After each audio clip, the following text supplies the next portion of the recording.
Milei también está. Me parece que esta es una manera interesante de entrar a la charla, porque leía hace unos días una nota que no es nueva, creo que es de hace un tiempo, que se le preguntaba por esto a Daniel Feuerstein, si el gobierno de Javier Milei es fascista o no lo es, y él eligió describir a la sociedad en la que estamos. Me parece que es una buena manera de incluirnos a todos nosotros en una especie de autocrítica. Si no, siempre ponemos como la responsabilidad o la culpa en el otro, ¿no? Como si lo que nos pasara por un exterior y no por lo que nosotros mismos vamos construyendo. Daniel, ¿qué tal? Marco Cittadini, aquí en la 530, te saluda. ¿Cómo estás? ¿Qué tal? Buen día, ¿cómo andás? Bien, gracias por atendernos. Bueno, se me ocurrió esto a partir de una nota que leí de una participación tuya en Córdoba, donde hablabas de esto, ¿no? De la presencia de elementos fascistas, no porque antes no haya habido, pero quizá hoy tienen una importancia o una relevancia mayor que en otros tiempos, ¿no? Sí, lo que yo trataba de señalar es esto de que hay prácticas que empiezan a avanzar en la sociedad argentina, que es un proceso lento, gradual, y que es previo a Milei, digamos. Entonces, cuando uno lo centra en la cuestión de si el gobierno es o no es fascista, me parece que saca el eje de lo más importante, que es pensar al fascismo como una práctica social, y pensar en todo caso qué va pasando, qué tipos de derrotas existieron, podríamos llamarlo del campo popular en un sentido amplio, y qué tipo de prácticas empiezan a aparecer y creciendo en la sociedad más que la caracterización de un gobierno. Creo que Milei tuvo la inteligencia de observar ese proceso y podríamos decir que sumarse o comenzar a conducirlo, siendo que no es una persona que haya venido de ahí, o sea, que no ha sido ni el primero ni es el estilo en el que venía pensando, trabajando, sino tuvo la habilidad, la lucidez de leer ese proceso social y de ser de alguna manera el que mejor lo representó, ¿no? Y lo que explica por qué se pudo ver en él una figura que podía conducirlo. Ahí me surge otra pregunta, que es, ¿por qué en este tiempo? Quiero decir, ahí hay una especie de casi tentación de creer que hay generaciones mejores que otras. Yo tiendo a pensar que no, que esto es básicamente imposible, pero lo que sí está claro es que hay momentos sociales que tienden a ser más solidarios que otros, que tienden a tener o discusiones o planteos que uno podría considerar más a la derecha que otros. ¿Por qué se produce eso? En caso de que veas que efectivamente se produce, ¿no? En distintos momentos una cosa o la otra.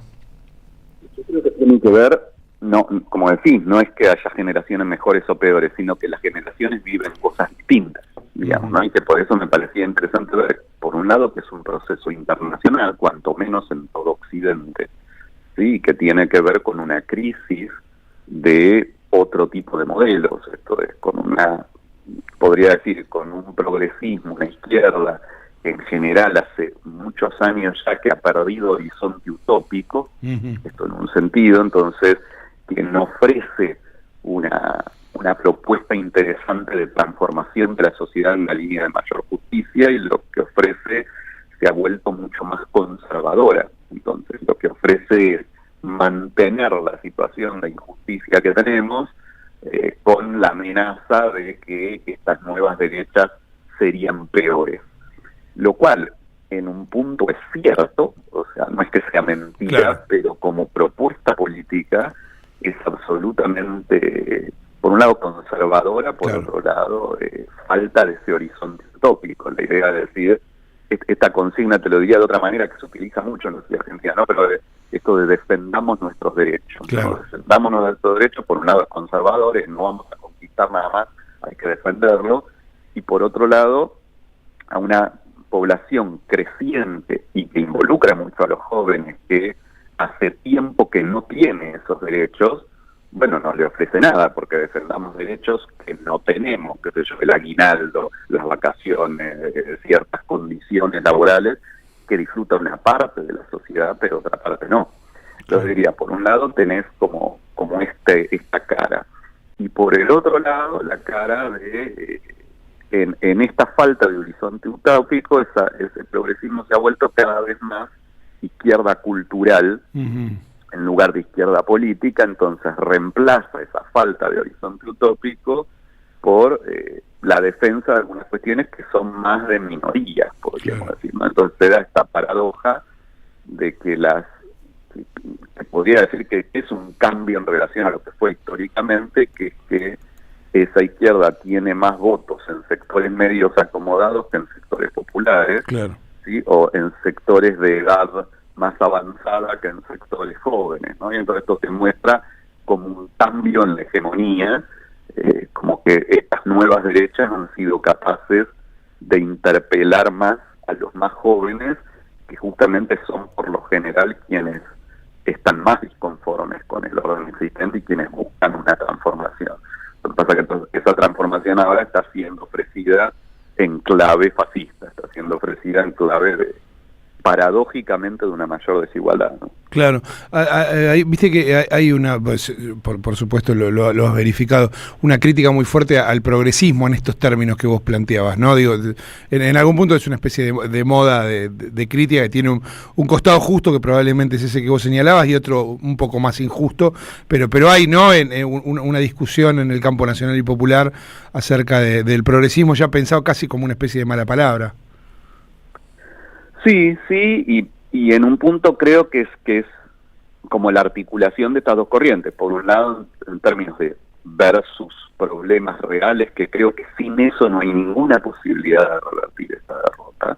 Sí, por eso te decía que es un conjunto de problemas que lo sintetizaban estos dos, la pérdida de un horizonte utópico y después como un conjunto de confusiones en función de esa pérdida acerca de una cantidad de temas cruciales. No sé, se me ocurre el discurso sobre la inseguridad, sobre la inflación, sobre cuestiones que afectan de modos muy fuertes a los sectores populares y que han sido como subestimadas por el pensamiento progresista. Por el otro lado es cierto lo que decís, que a partir de esas críticas justas se ha montado como una cosa de convertirlo en el eje del mal, digamos. Claro. Esta cosa que no me convence de pensar se pasaron dos pueblos, digamos, ¿no? Sí. Que creo que no tiene mucho más que ver con el cómo que con la radicalidad. Yo no creo que ninguna lucha se haya pasado, creo que es al revés, que justamente se centró en algunos temas y perdió radicalidad, y esto es lo que transformó ese progresismo en una fuerza más conservadora y por lo tanto menos capacitada para interpelar a quien está sufriendo, ¿no? Claro. Te pregunto, digo, has estudiado los totalitarismos, has estudiado el genocidio, además, y por supuesto son procesos completamente incomparables a los que vivimos en la Argentina, y entiendo yo que en otros países, digo, uno podría pensar Argentina y Brasil, a partir de la experiencia de Bolsonaro como un tándem ahí diferenciado de lo que puede pasar en Italia o de lo que puede pasar en los Estados Unidos, pero cualquier situación de estas, aún las más extremas como las que mencionaba, vienen precedidas de una cantidad de discursos de odio, y en la Argentina hoy hay de esos discursos, y por supuesto también hay represión estatal, de nuevo, por las dudas, incomparable con otros momentos de la historia de la humanidad. En ese sentido, digo, ¿qué estás viendo y de dónde se puede tirar el hilo para discutir de un modo productivo esto que emana incluso hasta desde el propio presidente, ¿no? Sí, yo creo que tiene enorme gravedad, porque creo que como que va minando el suelo de la convivencia social, podríamos decir, y es el primer momento de estructuras de descomposición, ¿no?, de la social, y que son las que habilitan, podríamos decir, respuestas sociales cada vez más graves. Te diría que quizás la diferencia, y en algún punto paradójicamente lo hace más grave y no menos grave, es que esto no es que está reducido al aparato estatal o ha empezado desde el aparato estatal, sino que te diría, como decíamos al inicio de la charla, ¿no?, que ha sido un proceso inverso. Esto es que ha empezado desde ciertos sectores sociales y que es conducido ahora por el aparato estatal. Entonces eso le da mayor consistencia. Uno puede ver estas formas de descalificación, de agresión, de estigmatización, yo las veía aparecer cuando el libro mío, La construcción del enano fascista, es un libro de 2019, y que las venía recopilando desde bastante antes, emergiendo, primero te diría desde el periodismo, o sea, hay como un primer momento donde esto está como irradiado fundamentalmente de ciertos sectores del periodismo y se va haciendo cada vez más generalizado, va irradiando desde ahí un montón de sectores, va involucrando a sectores, y en algún punto la novedad, podríamos decir, o el salto cualitativo, es cuando con la asunción de Milei esto empieza a expresarse ya en un conjunto de representantes políticos, que empieza un poquito antes y asume la palabra de la investidura presidencial, y esto le da mayor gravedad porque irradia todavía mucho más, pero a diferencia de otros momentos donde uno podía ver que eso estaba como encapsulado en el discurso oficial estatal, en distintos momentos dictatoriales, hoy podríamos decir que eso está como mucho más difundido. Sí, es cierto que estamos en los primeros momentos, esta violencia es fundamentalmente discursiva, aunque va asumiendo de a poco formas de hostigamiento, carácter material, y entonces estamos en un momento donde es central salir a intentar frenarlo social y políticamente, porque ese momento de pasaje es un momento crucial, ¿no? Cuando se va transformando esa violencia simbólica en violencia material, ¿no? Que es como se va dando históricamente ese proceso. Se van construyendo las condiciones de un sector de la población para estigmatizarlo, para agredirlo, para insultarlo, para construir su inhumanidad, y eso va habilitando el pasaje a la acción, digamos, ¿no? La transformación de esa violencia simbólica en hostigamiento, en persecución, en acciones cotidianas en la vía pública, o en el agravamiento de las formas represivas o las formas punitivas del aparato estatal. Claro. Lo último, Daniel, porque tiene que ver con esto que vos estabas diciendo, sobre todo con los discursos que incluso emanan desde el presidente, pero que quizás, como vos decías, tienen una construcción social previa. Luciana Bertoia, en una nota de hace unos días, cuando hablaba del fallo de la jueza Arroyo Salgado por el caso de los militantes que fueron a hacerle una especie de escrache a José Luis Espert, señalaba algo que yo la verdad es que no había notado cuando leí los argumentos del fallo, y es que Sandra Arroyo Salgado utilizaba o parafraseaba un concepto tuyo, de la otredad negativa a la hora de hablar de los hechos violentos que se podían realizar desde distintos márgenes o lo que fuera. No sé si, le prestaste atención a esto, y en todo caso, ¿qué reflexión te merece? Sí, justo estaba pensando escribir algo, mirá, viene bien la pregunta porque me lo pasó así, creo que el viernes, justamente esas partes del fallo. Sí. Y es muy significativo que lo que ella toma es esto de lo que estamos hablando, claro, por eso, de la sociedad negativa, sí. Y es muy paradójico que no haga una sola mención ni haya habido una sola acción judicial en aquello que tiene mayor gravedad, que es cómo esta construcción de sociedad negativa viene hace años marcando a ciertos sectores de la población para habilitar las acciones contra esos actores, y de hecho las ha ido habilitando, ¿sí? Entonces los ataques hace unos años ya a miembros de organizaciones populares, recuerdo un par de asesinatos y ataques a miembros de La Poderosa hace 4 o 5 años, lo que ha tenido que ver con los ataques incluso a equipos de trabajo del CONICET hace unos meses, y que esto esté ausente y se utiliza esa estructura para dar cuenta de una contravención, esto de dejar materia fecal en la puerta de la casa, llevada a cabo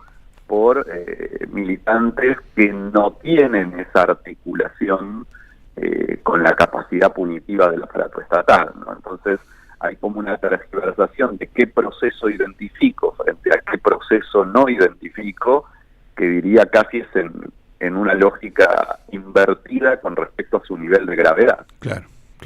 Daniel, gracias por estos minutos que nos has brindado en la mañana. No, por favor, gracias a ustedes. Que estés muy bien, hasta luego.